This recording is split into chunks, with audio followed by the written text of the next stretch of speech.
بسم اللہ الرحمن الرحیم۔ گزشتہ رات تراویح کی نماز میں الحمدللہ 24واں پارہ تلاوت کیا گیا اور اس میں کچھ حصہ سورہ زمر کا ہے، پھر آگے سورہ مومن ہے اور سورہ حامیم سجدہ کا کچھ حصہ ہے۔ تو آج کا ہمارا جو خلاصہ ہے یہ سورہ زمر کے ابتدا سے شروع ہوگا۔ سورہ زمر یہ مکی صورت ہے، ہجرت سے پہلے نازل ہوئی ہے، اور مکی صورتوں میں عموماً 3 مضامین بہت زیادہ بیان ہوتے ہیں: توحید، رسالت اور قیامت۔ تو اس سورہ مبارکہ کا جو موضوع ہے وہ ہے توحید، یعنی اللہ تبارک و تعالیٰ نے اپنی وحدانیت کو اس سورہ مبارکہ میں بیان کیا ہے۔ اور اس کا نام سورہ زمر اس لیے ہے کہ زمر یہ زمرہ کی جمع ہے جس کا معنی ہے گروہ۔ تو اس کے آخری رکوع میں جو ہے وہ جنت اور دوزخ کی طرف جانے والوں کا تذکرہ ہے کہ ان کو گروہوں کی شکل میں لے جایا جائے گا، اس لیے سورہ مبارکہ کا نام سورہ زمر ہے۔ ابتدا میں اللہ تبارک و تعالیٰ فرماتے ہیں کہ یہ جو قرآن مجید ہے یہ اللہ تعالیٰ کی طرف سے اتارا ہوا ہے، وہ اللہ تعالیٰ جو غالب حکمت والے ہیں۔ اور پھر آگے اللہ تبارک و تعالیٰ نے نبی پاک صلی اللہ علیہ وسلم کی رسالت کا بھی اس بات کیا کہ بے شک ہم نے اس کتاب کو آپ کی طرف نازل کیا ہے حق کے ساتھ، اور پھر ساتھ ہی سورہ مبارکہ کا جو موضوع ہے اس کو بیان کیا کہ فَاعْبُدِ اللَّهَ مُخْلِصًا لَهُ الدِّينَ، کہ اللہ تعالیٰ کی عبادت کریں خالص دین کو اور پکار کو اس کے لیے کرتے ہوئے اللہ تعالیٰ کے ساتھ نہ کسی کو شریک کریں اور نہ ریاکاری کریں۔ اور آگے فرمایا کہ جو لوگ اللہ تعالیٰ کے علاوہ اوروں کو معبود بناتے ہیں وہ کہتے یہ ہیں کہ ہم ان کو صرف اس لیے معبود بنا رہے ہیں، اللہ کے ساتھ شریک بنا رہے ہیں کہ یہ ہمیں اللہ تعالیٰ کے قریب کر دیں گے۔ اللہ تبارک و تعالیٰ ان کی موڑتا نہیں، ہماری سنتا نہیں، تو اس لیے ہم بناتے ہیں۔ باقی یہ کہ ہمیں بھی پتہ ہے کہ اللہ تبارک و تعالیٰ ہی بڑے کام کرنے والے ہیں۔ تو اللہ تبارک و تعالیٰ نے فرمایا کہ اللہ تبارک و تعالیٰ کے ہاں ایسی کوئی بات نہیں ہے کہ اللہ تبارک و تعالیٰ کے ہاں کوئی اور قریب کرے، اور اللہ تبارک و تعالیٰ نے کسی کو اس طرح کا اپنا نائب اور بیٹا نہیں بنایا ہوا۔ اللہ تعالیٰ اکیلا ہے، جو بھی پکارے گا جب پکارے گا اللہ تبارک و تعالیٰ اس کی پکار کو سنیں گے۔ پھر آگے اللہ تعالیٰ نے ایک دلیل عقلی بیان فرمائی۔ اللہ تعالیٰ فرماتے ہیں دیکھو جی اللہ تعالیٰ کی ذات وہ ہے جس نے آسمانوں کو زمینوں کو پیدا کیا، رات کو جو ہے وہ اللہ تبارک و تعالیٰ دن پہ غالب کر دیتے ہیں، اور رات کا کور جو ہے وہ دن پہ چڑھا دیتے ہیں، رات بن جاتی ہے، اور اسی طرح دن کا کور رات پہ چڑھا دیتے ہیں، وہ دن ہو جاتا ہے، اور اسی طرح سورج چاند ستارے اللہ تعالیٰ نے ان کو کام میں لگایا ہے۔ اور آگے اللہ تبارک و تعالیٰ نے خود انسان کی اپنی تخلیق جو ہے اس سے دلیل بیان فرمائی کہ دیکھو اللہ تعالیٰ نے انسان کو ایک جان سے پیدا کیا، وہ یعنی آدم علیہ السلام سے، اور پھر آگے اللہ تبارک و تعالیٰ نے اس کے لیے بیوی بنائی، اور پھر اللہ تبارک و تعالیٰ فرماتے ہیں کہ یعنی انسان کے فائدے کے لیے یہ جو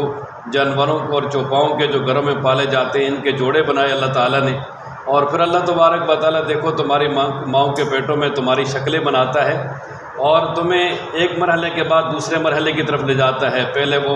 یعنی نطفہ ہوتا ہے، پھر جمع ہوا خون بن جاتا ہے، پھر بوٹی بن جاتا ہے، پھر اس پہ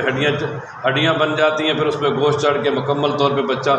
وہاں تکمیل ہو جاتی ہے، اور پھر اس میں روح ڈال جاتی ہے۔ فرمایا فی ظلمات ثلاث، یہ 3 اندھیروں میں، ایک ماں کے رحم کا اندھیرا، اور پھر اسی طریقے سے اس کے اندر کچھ جیلی ہے اس کا اندھیرا، پھر اوپر سے پیٹ کا اندھیرا، اور یہ اب اس کی سائنسی تحقیق بھی جو ہے وہ مکمل طور پہ تائید کرتی ہے۔ تو اللہ تعالیٰ ان چیزوں کو بیان کرنے کے بعد فرماتے ہیں ذالکم اللہ ربکم لہ الملک، یہ اللہ تعالیٰ تمہارا رب ہے، اسی کے لیے بادشاہی ہے، کوئی معبود نہیں ہے، اس کے سوا تم کہاں پھیرے جا رہے ہو۔ پھر آگے اللہ تبارک و تعالیٰ فرماتے ہیں کہ اگر تم کفر بھی کرو گے تو اللہ تعالیٰ تو اس سے بے پرواہ ہے، اللہ کو کوئی بھی نقصان نہیں ہے، لیکن یہ یاد رکھو کہ اللہ کو کفر پسند نہیں ہے، اللہ تبارک و تعالیٰ کو شکر پسند ہے، ناشکری پسند نہیں ہے، اور قیامت والے دن کوئی کسی کا بوجھ نہیں اٹھا سکے گا، ہر ایک اپنا اپنا ہی بوجھ اٹھائیں گے۔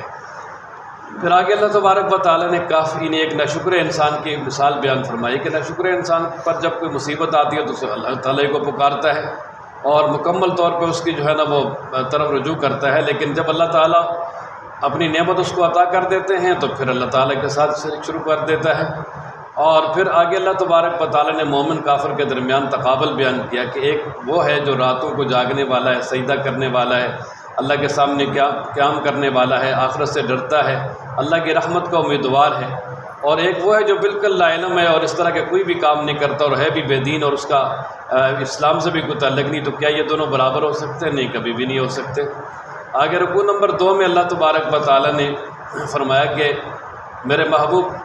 یہ جو میرے بندے ہیں ان سے جو ایمان لائے ان سے کہہ دیں کہ اللہ تعالیٰ سے ڈرتے رہیں اور نیک کام کریں، اس لیے کہ جو اللہ تعالیٰ سے ڈرے گا نیک کام کرے گا اس کو اللہ تعالیٰ دنیا میں بھی دیں اچھائی عطا کریں گے، اور اللہ کی زمین بڑی وسیع ہے، جہاں چلا جائے گا اللہ تعالیٰ اس کے لیے آسانیاں پیدا کریں گے،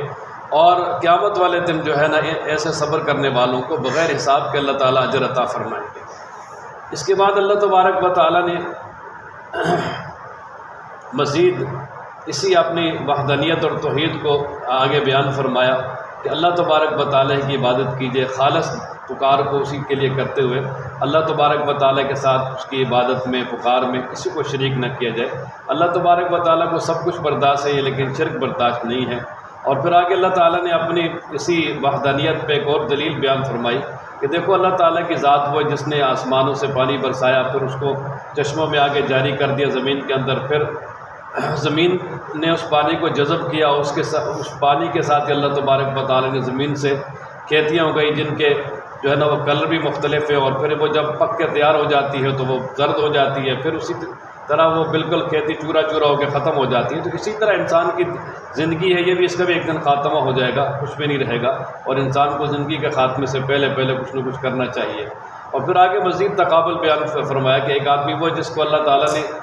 اسلام کے لیے اس کا سینہ کھول دیا ہے، اور اللہ تبارک و تعالیٰ نے اس کو نور ہدایت بھی دے دی، لیکن اس کے مقابلے میں ایک وہ جس کا سینہ بالکل تنگ ہے اور اسلام کی کوئی سمجھ بھی نہیں ہے، تو یہ دونوں برابر ہو سکتے ہیں؟ کبھی بھی نہیں ہو سکتے برابر۔ اور آگے اللہ تبارک و تعالیٰ نے مزید فرمایا کہ اللہ کریم نے اخسر الحدیث یعنی یہ قرآن و مجید اتارا ہے، اور اس کی آیات ایک دوسرے کے ساتھ ملتی جلتی، یعنی بہت ساری آیات جو ہے نا وہ ایک طرح کی۔ آپ نے یہ جو خلاصہ ہی سنتے ہوئے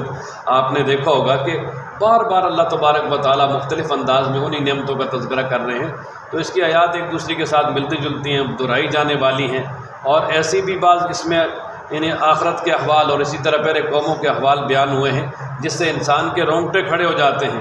اور جو لوگ اللہ تعالیٰ سے ڈرتے ہیں پھر ان کے دل نرم ہو جاتے ہیں، اور پھر وہ لوگ اللہ تبارک و تعالیٰ کی طرف مائل ہو جاتے ہیں اور نیک اعمال کرتے ہیں، لیکن کافروں پہ کوئی بھی اثر نہیں ہوتا۔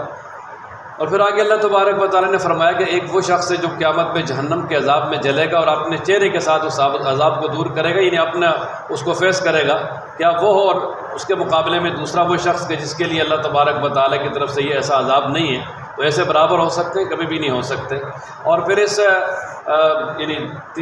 تیسرے پارے کے آخر میں اللہ تبارک و تعالیٰ نے اپنی وحدانیت کے لیے ایک مثال بیان فرمائی ہے۔ اللہ تبارک و تعالیٰ فرماتے ہیں جی دیکھو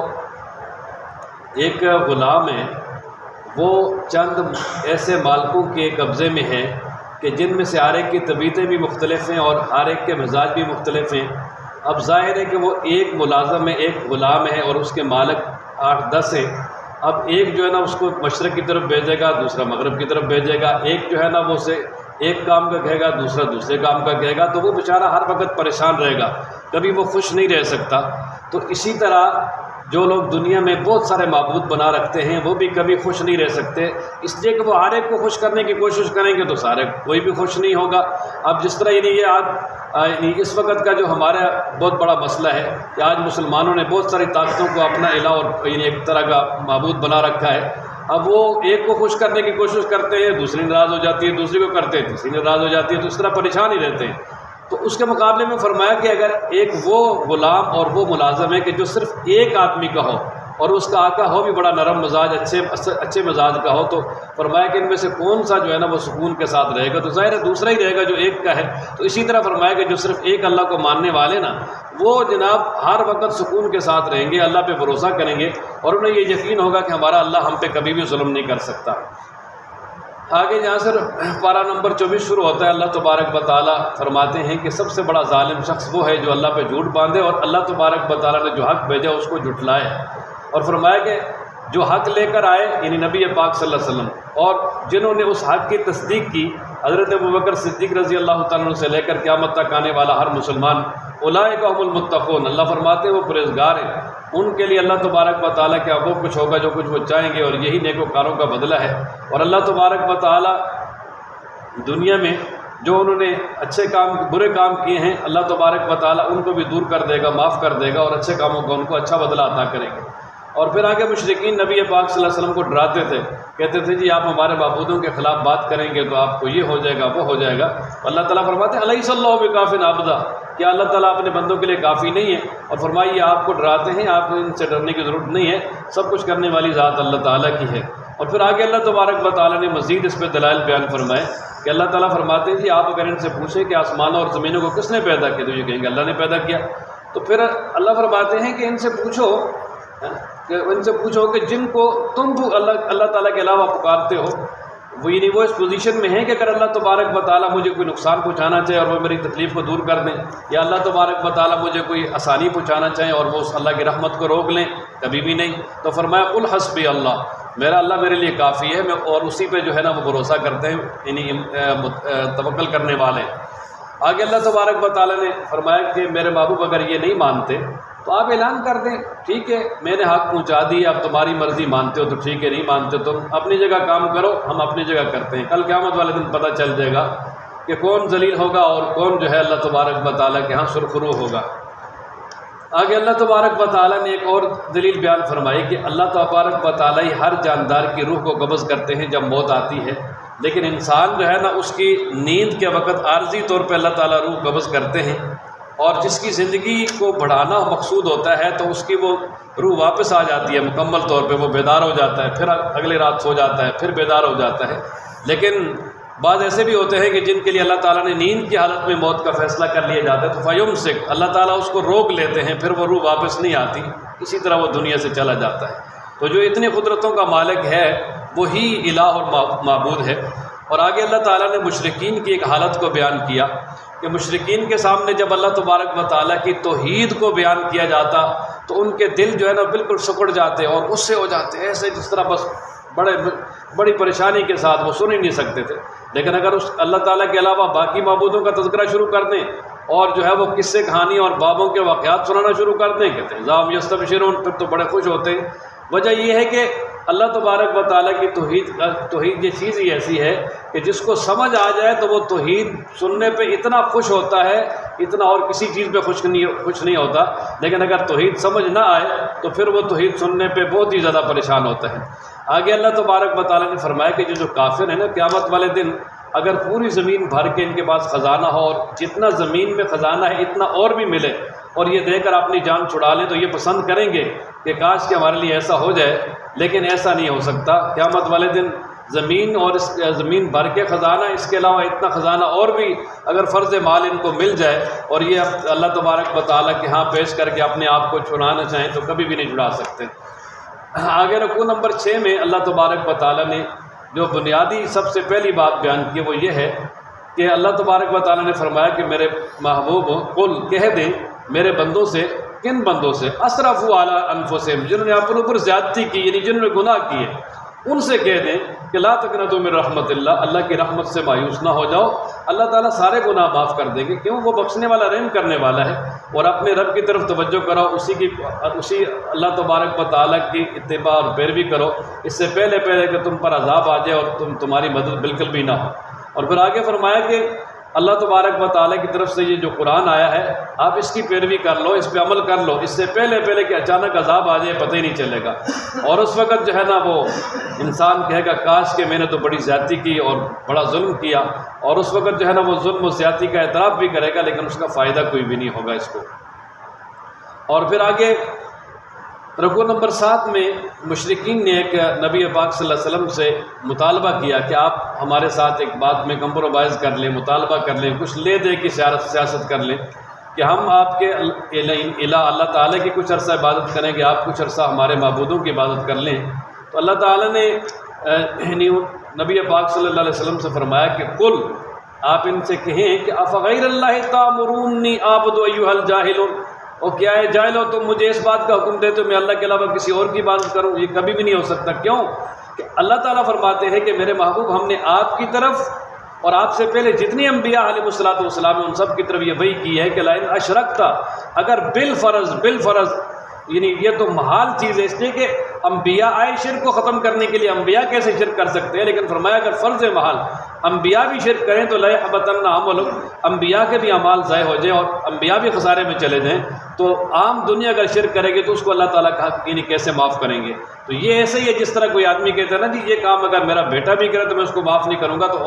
اوروں کو میں کیسے کر سکتا ہوں؟ یعنی انبیاء علیہ السلام یہ کام کہاں کر سکتے ہیں؟ وہ تو شرک کو مٹانے کے لیے آئے، لیکن اللہ کے ہاں شرک کتنی بری چیز ہے، فرمایا اگر کسی نبی سے بھی سر درد ہو جائے تو اللہ تبارک و تعالیٰ فرماتے ہیں اس کے بھی اعمال ضائع ہو جائیں گے۔ تو اللہ کی طرف سے حکم ہوا کہ اللہ ہی کی عبادت کریں اور اللہ کا شکر ادا کرنے والے ہو جائیں، اور فرمایا کہ ان لوگوں نے اللہ تعالیٰ کی قدر نہیں کی جس طرح قدر کرنے کا حق تھا، اور یہ ساری کی ساری زمین اللہ تبارک و تعالیٰ کے قبضے میں ہے، اور یہ ساتوں آسمان جو ہے یہ قیامت والے دن ان کو لپیٹ کر اللہ تعالیٰ کی دائیں طرف رکھ دیا جائے گا۔ اور اسی طرح فرمایا کہ سور پھونکا جائے گا، باقی سارے کے سارے جو ختم ہو جائیں گے سوائے یعنی ان کے جن کو اللہ تعالیٰ بچائیں گے، جیسے جبرائیل، اسرافیل، میکائیل اور حاملین عرش۔ اور پھر دوبارہ جب سور پھونکا جائے گا قیامت والے دن تو سارے کے سارے میدان محشر میں کھڑے ہوں گے، اور اللہ تبارک و تعالیٰ کے نور کی تجلیات سے میدان محشر چمک رہا ہوگا، اور اعمال نامہ بالکل سامنے ہوگا، انبیاء شہداء کو لایا جائے گا اور ان کے درمیان فیصلہ کیا جائے گا، اور ہر نفس کو جو کچھ اس نے کیا اس کا پورا پورا بدلہ ملے گا۔ اچھا جی، احتساب ہوگا، ظاہر دنیا میں جو کچھ کیا ہے تو اس کے بعد دو ہی صورتیں ہیں، یا تو کامیابی ہوگی اور یا ناکامی ہوگی۔ تو اگر ناکامی ہوئی تو کیا ہوگا؟ آخری رکوع میں بیان کیا کہ ہانک کر لے جایا جائے گا ان لوگوں کو جنہوں نے کفر کیا جہنم کی طرف، یعنی گروہوں کی شکل میں، یہاں تک کہ جب جہنم کے دروازے پہ آ جائیں گے اور ان کے لیے وہ جہنم کے جو دروغے ہیں وہ کہیں گے کیا تمہارے پاس یعنی رسول نہیں آئے تھے جو اللہ تبارک و تعالیٰ کی تمہیں آیتیں پڑھ کے سناتے، اور یا یہ کہ اس دن سے تمہیں ڈراتے؟ وہ کہیں گے جی بالکل آئے تھے، لیکن ہم بدبخت تھے اور ہم نے ان کی بات نہ مانی اور آج یہ عذاب ہم پہ ثابت ہو گیا۔ اور ان سے کہا جائے گا کہ جہنم کے دروازوں میں داخل ہو جاؤ، اور یہ بہت برا ٹھکانہ ہے متکبرین کا۔ اور آگے اللہ تعالیٰ نے ان لوگوں کا یعنی تذکرہ فرمایا کہ جو یعنی میدان محشر میں پاس ہو جائیں گے، جن کو نامہ اعمال دائیں ہاتھ میں مل جائے گا، یعنی ایمان والے۔ اللہ فرماتے ہیں لے جایا جائے گا ان لوگوں کو جنہوں نے تقوی اختیار کیا، جنہوں نے تقوی اختیار کیا اور اپنے رب سے ڈرتے رہے، جنت کی طرف لے جایا جائے گا گروہوں کی شکل میں، یہاں تک کہ جب جنت کے پاس آئیں گے اور جنت کے دروازے کھول دیے جائیں گے، اور وہاں جو جنت کے دروازوں کے اوپر ان کے استقبال کے لیے فرشتے کھڑے ہوں گے، وہ کہیں گے سلام علیکم، تم پر سلام ہو، طبتم، خوش ہو جاؤ، فادخلوہا خالدین، جنت میں داخل ہو جاؤ، ہمیشہ رہو اس میں۔ اور وہ کہیں گے تمام تعریفیں ہمارے اس اللہ تعالیٰ کے لیے ہیں جس نے اپنا وعدہ سچ کر دکھایا اور ہمیں وارث بنایا یعنی جنت کا، اور ہم یہاں پر اپنا ٹھکانہ بنائیں جہاں بھی چاہیں، اور بہت ہی اچھا بدلہ ہے نیک اعمال کرنے والوں کے لیے۔ اور فرمایا کہ آپ دیکھیں گے فرشتوں کو کہ وہ اللہ تبارک و تعالیٰ کے عرش کے ارد گرد وہ پر پھیلائے ہوئے ہیں اور اللہ تبارک و تعالیٰ کی تعریف کر رہے ہوں گے، اور ان لوگوں کے درمیان قیامت والے دن انصاف کا فیصلہ ہوگا، اور اللہ تبارک و تعالیٰ فرمائیں گے الحمدللہ رب العالمین، یہ تمام تعریفیں اللہ کے لیے ہیں کہ جو نافرمان تھے وہ اپنے مقام پہ پہنچ گئے اور فرمانبردار اپنے مقام پر پہنچ گئے۔ اور اس کے بعد سورہ مومن ہے۔ مومن کا معنی ہوتا ہے ایمان لانے والا، تو آگے نا ایک رجل مومن کا تذکرہ ہے، اس لیے سورہ مبارکہ کا نام سورۃ المومن ہے، اور یہ بھی مکی صورت ہے۔ اس میں بھی ابتدا میں اللہ تعالیٰ نے قرآن مجید کی حقانیت کو بیان کیا، فرمایا کہ یہ قرآن مجید اتارا ہوا ہے اللہ کی طرف سے جو غالب حکمت والا، غالب ہے، جاننے والا ہے، گناہوں کو معاف کرنے والا ہے، توبہ قبول کرنے والا ہے، سخت سزا دینے والا ہے، اور بڑی قدرت والا ہے، کوئی معبود نہیں، سب نے اسی کی طرف جانا ہے۔ اور فرمایا کہ اللہ تبارک و تعالیٰ کی آیات میں کفار لوگ ہی جھگڑا کرتے ہیں، جس طرح کہ پہلے یعنی قوم نوح اور اسی طرح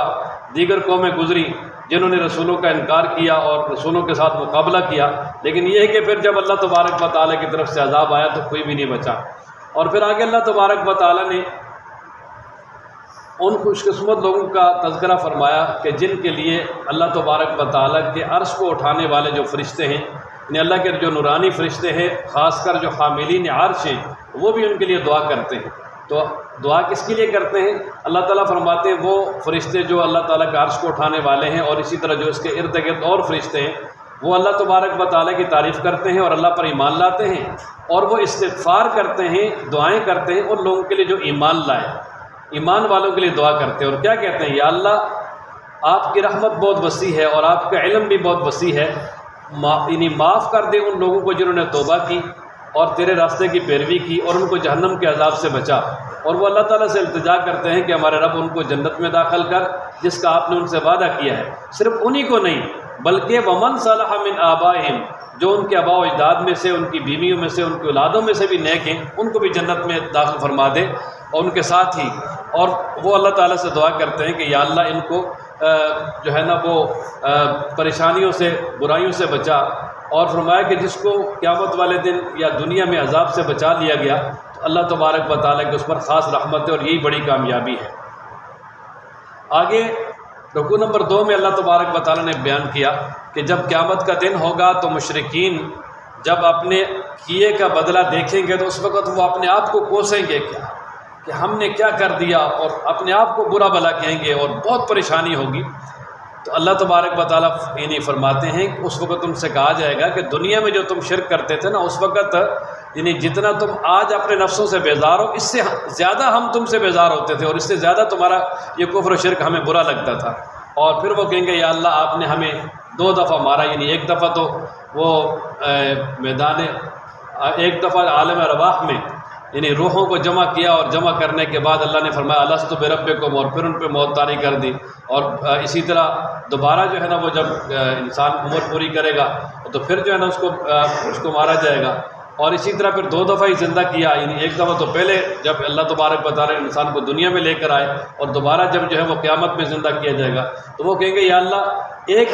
مہلت ہمیں اور دے دیں کہ ایک دفعہ ہمیں دنیا میں بھیج دیں تاکہ ہم جو ہے نا اچھے اعمال کر کے آئیں۔ لیکن فرمایا کہ اگر ان کو دنیا میں بھیجا بھی جائے گا نا تو پھر بھی وہ اچھے اعمال کر کے نہیں آئیں گے، اسی طرح یعنی پہلے جو برے اعمال کیے اسی طرح واپس آئیں گے۔ اور آگے اللہ تبارک و تعالیٰ فرماتے ہیں کہ اللہ تبارک و تعالیٰ کو پکارو، صرف یعنی پکار کو اسی کے لیے خالص کرتے ہوئے، اس کے ساتھ کسی کو بھی شریک نہ کرو۔ اور پھر آگے رکوع نمبر 3 میں اللہ تبارک و تعالیٰ فرماتے ہیں کہ کیا یہ لوگ زمین میں چلے پھرے نہیں ہیں کہ دیکھیں کہ جن لوگوں نے پہلے اللہ تعالیٰ کی نافرمانیاں کی وہ ان سے مال و دولت کے اعتبار سے، قوت کے اعتبار سے بہت زیادہ آگے تھے، اور اللہ تعالیٰ نے ان کے گناہوں کے بدلے ان کو پکڑا، اور اللہ تبارک و تعالیٰ سے ان کو کوئی بھی نہیں بچا سکا۔ اور پھر آگے اللہ تبارک و تعالیٰ نے حضرت موسیٰ علیہ السلام کا تذکرہ کیا کہ موسیٰ علیہ السلام کو فرعون، حامان، قارون وغیرہ کی طرف بھیجا، وہ کہنے لگے جی یہ تو نعوذ باللہ جادوگر ہیں، جھوٹے ہیں۔ اور موسیٰ علیہ السلام جب اس کے بعد حق لے کر آئے، لیکن وہ ظالم کہنے لگا جی کہ ان کے بنی اسرائیل کے بچوں کو قتل کرو اور عورتوں کو جو زندہ چھوڑو، اور ان کو ہم جو ہے نا طرح طرح کا عذاب دیں گے۔ اور ساتھ ہی جو ہے نا فرعون نے اپنے ارد گرد والوں سے کہا کہ یعنی جو مجھے اجازت دو تاکہ میں موسیٰ علیہ السلام کو جو ہے وہ قتل کر دوں، اور وہ اپنے رب کو بلائے تاکہ رب اس کو بچائے، میں دیکھتا ہوں کیسے بچاتا ہے۔ اور پھر ساتھ یہ بھی کہا کہ مجھے خطرہ ہے کہ یہ تو میں تمہارے دین سے دور کر دے گا۔ تو موسیٰ علیہ السلام نے کہا کہ میں اللہ تبارک و تعالیٰ کی تجھ سے پناہ چاہتا ہوں، بلکہ تجھ ہی سے نہیں، ہر متکبر اور ہر خبیث سے میں اللہ تبارک و تعالیٰ کی پناہ چاہتا ہوں۔ اور پھر آگے رکوع نمبر 4 میں رجل مومن کا تذکرہ ہے کہ ان کا نام حضرت حزقیل تھا، اور یہ یعنی فرعون کے کابینہ میں تھے، اور ساتھ یہ یعنی فرعون کی قوم میں سے تھے، یعنی قبطی تھے یہ، اور یہ موسیٰ علیہ السلام پر ایمان لے آئے تھے لیکن اپنے ایمان کا اظہار نہیں کرتے تھے۔ تو جب فرعونیوں نے حضرت موسیٰ علیہ السلام کو شہید کرنے کا پروگرام بنایا تو اس رجل مومن نے وہاں یعنی جب وہ میٹنگ ہو رہی تھی پارلیمنٹ کی تو اس میں کہا یار تم ایسے شخص کو قتل کرتے ہو جو یہ کہتا ہے کہ میرا رب اللہ ہے، اور وہ تمہارے پاس واضح دلائل لے کر آئے اللہ کی طرف سے۔ اگر وہ جھوٹا ہے تو اس کا نقصان اسی کو ہے، اگر وہ سچا ہے تو پھر یاد رکھو تمہیں جو ہے نا وہ ان کو شہید کرنے کی وجہ سے تمہیں عذاب پہنچے گا۔ اور پھر اپنی قوم کو مخاطب کر کے کہا کہ دیکھو اللہ تبارک و تعالیٰ نے آج تمہیں حکمرانی دی ہے اور تم یعنی اس وقت غالب ہو، لیکن اگر اللہ تبارک و تعالیٰ کا عذاب آ جائے اور یہ حکمرانی تم سے چھن جائے تو پھر کون ہے جو تمہاری مدد کرے گا؟ تو اس وقت فرعون جو ہے نا اس کی بات سے توجہ ہٹانے کے لیے کہا کہ تمہیں جو مجھے معلوم ہے وہ تمہیں معلوم نہیں ہے، اور جو میں جانتا ہوں وہ تم نہیں جانتے، لہذا میری بات مانو۔ اور جو ایمان والا تھا اس نے کہا ہے میری قوم دیکھو میں ڈرتا ہوں تم پر کہ اگر تم موسیٰ علیہ السلام کا مقابلہ کرو گے، ان کو شہید کرنے کی کوشش کرو گے تو جس طرح پہلی قوموں پہ قوم نوح، قوم عاد، قوم سمود وغیرہ ان پہ عذاب آیا، تم پہ بھی عذاب آ جائے گا، لہٰذا ایسا نہ کرو۔ اسی طرح تم نے جو ہے پہلے یوسف علیہ السلام کا بھی انکار کیا، اور پھر تم نے یہ سمجھا کہ یوسف علیہ السلام کے بعد کوئی بھی رسول نہیں آئے گا، لیکن اللہ تبارک و تعالیٰ نے پھر بھی موسیٰ علیہ السلام کو اپنا رسول بنا کے بھیجا ہے، تو لہٰذا آپ ایسے کرو کہ میری بات مانو اور یہ موسیٰ علیہ السلام کے بارے میں اس طرح کے منصوبہ نہ بناؤ۔ اور پھر مزید جو ہے نا وہ فرعون نے حامان کو مخاطب کرتے ہوئے کہا جو اس کا وزیر تھا کہ میرے لیے جو ہے نا وہ بہت بڑا محل بنائے، میں اس پہ اوپر چڑھ کے دیکھتا ہوں کہ موسیٰ علیہ السلام کا الہ کہاں ہے۔ اس طرح کی بات اس نے کر کے جو ہے وہ توجہ ہٹانے کی کوشش کی وقتی طور پہ۔ اور پھر اس کے بعد آگے رکوع نمبر 5 میں بھی وہی جو رجل مومن ہے اسی کی تقریر آگے اللہ تعالیٰ نے جو ہے وہ ذکر فرمائی جو کہ اس نے فرعون کی پارلیمنٹ میں کی۔ وقال الذی آمن یا قوم اتبعونی اہدکم سبیل الرشاد، تو اس نے اس وقت بھی کہا اپنی قوم سے کہ میری قوم دیکھو میری بات مانو، میں تمہیں سیدھا راستہ دکھاتا ہوں، اور اے میری قوم یہ دنیا کی زندگی ہے، چند دن کا سامان ہے، ختم ہو جائے گا، آخرت کا گھر جو ہے وہ ہمیشہ کا ہے، اور جس نے جو ہے نا وہ جو برا عمل کرے گا اس کو اس کا بدلہ ملے گا، جو نیک عمل کرے گا ایمان والا ہے تو اللہ تعالیٰ اس کو جنت میں داخل کرے گا اور بغیر حساب کو اس کو رزق دے گا۔ اور پھر اس نے کہا کہ دیکھو اے میری قوم میں تمہیں نجات کی طرف بلاتا ہوں، تم مجھے جہنم کی طرف بلاتے ہو، میں تمہیں بلاتا ہوں تم مجھے بلاتے ہو کہ میں اللہ کی ناشکری کروں اور میں اللہ کے ساتھ شریک کروں، اور میں تمہیں بلاتا ہوں اللہ تبارک و تعالیٰ کی طرف کہ صرف تم اسی کی پیروی کرو۔ اور اسی طریقے سے مزید آگے اس نے اپنی تقریر کو بڑھاتے ہوئے یعنی مزید کہا کہ دیکھو یہ جو میں تمہیں کہہ رہا ہوں نا، آج نصیحت کر رہا ہوں، ایک وقت آئے گا تم اس کو یاد کرو گے، پچھتاؤ گے کہ کاش ہم اس وقت اس کی بات مان لیتے۔ ظاہر ہے جس وقت فرعون پہ عذاب آیا ڈوبنے لگا تو اس وقت اس کا ایک لفظ اس کو یاد آیا، اور میں اپنا معاملہ اللہ کے سپرد کرتا ہوں، اور اللہ تبارک و تعالیٰ جو ہے نا وہ اپنے بندوں کے احوال کو دیکھنے والے ہیں۔ اور پھر آگے اللہ تبارک و تعالیٰ فرماتے ہیں کہ اللہ کریم نے ان کو یعنی رجل مومن کو فرعون کے اور اسی طرح اس کے جو درباری تھے ان کے ظلم و ستم سے اور ان کے جو ہے نا وہ یعنی کرتبوں سے اور ان کی چالوں سے بچا لیا، وہ اس کو کوئی بھی نقصان نہیں پہنچا سکے۔ اور آگے اللہ تبارک و تعالیٰ فرماتے ہیں کہ کل قیامت والے دن یعنی جو جہنمی ہیں وہ جہنم کے دروغہ سے کہیں گے کہ اپنے رب سے دعا کریں کہ ہمارے عذاب میں کوئی تھوڑی سی جو ہے نا وہ تخفیف کر دے، عذاب کم ہو جائے۔ تو اللہ تبارک و تعالیٰ کی طرف سے جو وہاں مقرر فرشتے ہیں وہ کہیں گے کیا تمہارے پاس رسول نہیں آئے تھے؟ وہ کہیں گے جی بالکل آئے تھے۔ تو اللہ تبارک و تعالیٰ فرمائیں گے کہ اللہ تعالیٰ کے حکم سے وہی فرشتے کہیں گے کہ ٹھیک ہے رسول آئے تھے، تم نے ان کی بات نہیں مانی، تو اب تم پکارتے جاؤ، زور لگاؤ جتنا لگا سکتے ہو، اب تمہاری بالکل سنوائی نہیں ہوگی۔ اور آگے رکوع نمبر 6 میں اللہ تبارک و تعالیٰ فرماتے ہیں ہم اپنے رسولوں کی بھی مدد کریں گے اور ان کی بھی جو ایمان لائے قیامت والے دن، اور اس دن جو ہے ظالموں کو ان کی معذرت اور وغیرہ کوئی بھی فائدہ نہیں دے گی۔ اور پھر آگے اللہ تبارک و تعالیٰ فرماتے ہیں کہ ہم نے موسیٰ علیہ السلام کو ہدایت والی کتاب عطا کی اور ہم نے بنی اسرائیل کو جو ہے نا وہ وارث بنا دیا زمین کا، انہیں فرعون کو ہلاک کرنے کے بعد۔ اور پھر اسی طرح اللہ تبارک و تعالیٰ نبی پاک صلی اللہ علیہ وسلم سے فرماتے ہیں کہ آپ صبر کریں، اللہ کا وعدہ جو ہے وہ بڑا سچا ہے، اور صبح و شام اللہ تبارک و تعالیٰ کی پاکی بیان کریں۔ اللہ تبارک و تعالیٰ ایک وقت ایسا آئے گا کہ آپ کو بھی جو ہے نا اسی طرح کامیابی عطا فرمائیں گے جس طرح کہ موسیٰ علیہ السلام کو کامیابی عطا فرمائی۔ اور پھر آگے اللہ تبارک و تعالیٰ نے فرمایا کہ تمہارا رب وقال ربکم ادعونی استجب لکم، اللہ تعالیٰ کا حکم ہے، اللہ تعالیٰ فرماتے ہیں کہ تم مجھے پکارو میں تمہاری پکار کو سنوں گا، اور بے شک وہ لوگ جو اللہ کی عبادت سے تکبر کرتے ہیں وہ جہنم میں ذلیل ہو کر داخل ہوں گے۔ تو یہاں عبادتی سے مراد دعا ہے، یعنی جو دعا مانگنے سے تکبر کرتے ہیں اللہ تعالیٰ فرماتے ہیں ان کو اللہ تعالیٰ ذلیل کر کے جہنم میں ڈالے گا۔ آگے اللہ تبارک و تعالیٰ نے اپنی قدرت پہ مزید دلائل عقلیہ بیان کی ہیں کہ اللہ وہ ذات ہے جس نے تمہارے لیے رات بنائی تاکہ تم سکون حاصل کرو، دن کو چاندنا بنایا تاکہ تم اس میں کمائی کرو، اور پھر آگے اللہ فرماتے ہیں یہ تمہارا رب ہے جو ہر چیز کو پیدا کرنے والا ہے، اس کا کوئی شریک نہیں ہے۔ اور پھر اللہ تعالیٰ فرماتے ہیں اللہ وہ ذات ہے جس نے زمین کو تمہارے لیے قرارگاہ بنایا، آسمان کو تمہارے لیے چھت بنایا، اور اسی طرح اللہ تعالیٰ نے تمہاری شکلیں بنائی، کتنی پیاری شکلیں بنائی، اور اللہ تعالیٰ نے تمہیں پاکیزہ چیزیں کھانے کے لیے دی۔ اور پھر اس کے بعد اللہ فرماتے ہیں کہ یہ ہے تمہارا رب، تم کہاں جو ہے نا وہ یہ ہے تمہارا رب، فتبارک اللہ رب العالمین، برکت والی ذات ہے اللہ تعالیٰ کی جو کہ جہانوں کو پالنے والی ہے، اور وہی فرمایا حی ہے، ہمیشہ زندہ ہے، اور اللہ تبارک و تعالیٰ کے ساتھ کے علاوہ کوئی بھی معبود نہیں ہے، لہذا تم اسی کی عبادت کرو اور اسی ہی کو پکارو، اس کے ساتھ کسی کو بھی شریک نہ کرو۔ آگے اللہ تبارک و تعالیٰ نے انسانی تخلیق کے مراحل کو بیان فرمایا۔ اللہ فرماتے ہیں دیکھو جی اللہ تعالیٰ کی ذات ہے جس نے تم کو سب سے پہلے مٹی سے پیدا کیا، پھر یعنی تمہاری تخلیق کو آگے پانی کے قطرے سے جو وہ جاری کیا، پھر اسی پانی کو اللہ تعالیٰ نے جمع و خون بنا دیا، پھر تمہیں ماں کے پیٹ میں جب اللہ تعالیٰ نے مکمل کیا اور 9 ماہ مکمل ہو گئے، پھر تمہیں اللہ تعالیٰ دنیا میں لے آیا، اور پھر تم میں سے کوئی یعنی جوان ہو گئے اور کوئی بوڑھے ہو گئے، اور کوئی جو ہے نا وہ جوانی سے بھی پہلے فوت ہو گئے، کوئی بڑھاپے تک چلے گئے، یہ بڑھاپا آنے سے پہلے فوت ہو گئے. تو یہ سارے کے سارے جو اللہ تعالیٰ نے جو ہے تمہاری زندگی کے مراحل گزارے ہیں، یہ اللہ تبارک و تعالیٰ تمہیں دوبارہ بھی زندہ کر سکتا ہے، اور یہ ہر چیز پر قادر ہے. اس کے لیے کوئی بھی جو ہے وہ مشکل نہیں ہے.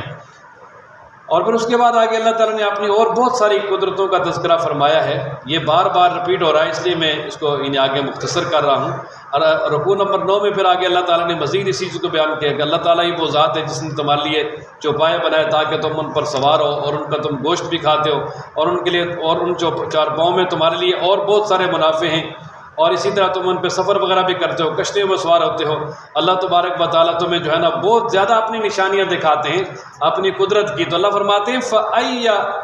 آیات اللہ تنکرون، تم اللہ تعالیٰ کی کون کون سی نشانی سے انکار کرو گے. اور پھر مزید آگے فرمایا کہ کیا یعنی ان لوگوں نے زمین میں چل پھر کے دیکھا نہیں ہے کہ جو پہلے ان سے پہلے گزرے تھے کفار، جو کہ طاقت کے اعتبار سے اور زمین آباد کرنے کے اعتبار سے ان سے بھی زیادہ ماہر تھے، لیکن اللہ تعالیٰ کا انہوں نے انکار کیا. جب عذاب آیا تو ان کو کوئی نہیں بچا سکا، ان کو بھی کوئی نہیں بچا سکے گا. اس کے بعد سورہ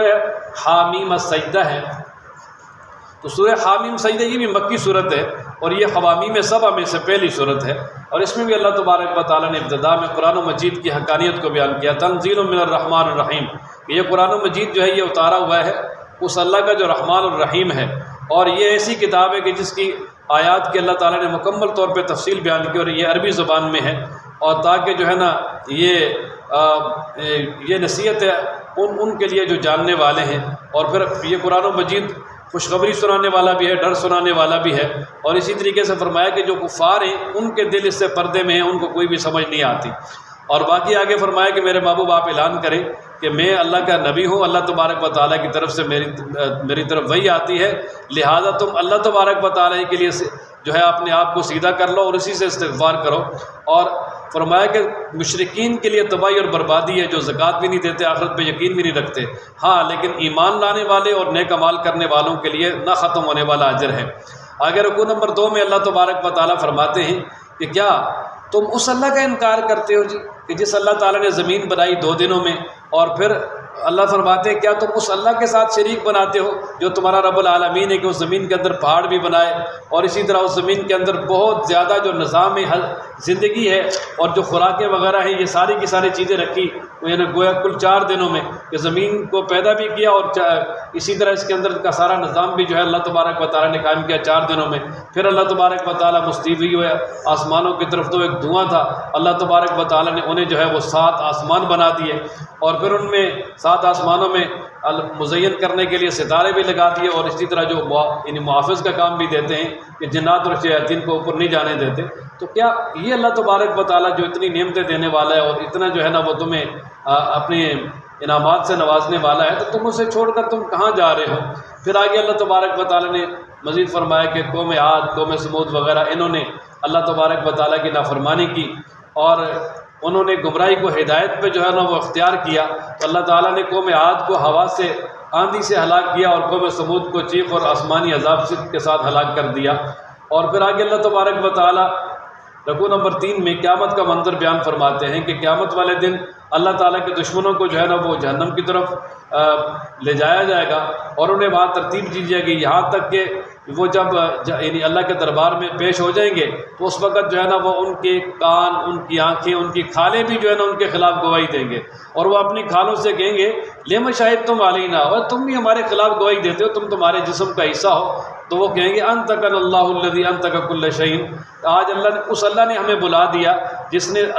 نے ہر ایک چیز کو قوت گویائی دی ہے، لہٰذا اس وقت یہ انسان کا جسم بھی اس کے خلاف ہو جائے گا اور اس کے خلاف گواہی دے گا، اور وہ وقت بڑا سخت ہوگا. انسان کو چاہیے کہ اس وقت آنے سے پہلے اس کی تیاری کر لے. آگے رکوع نمبر 4 میں اللہ تبارک و تعالیٰ نے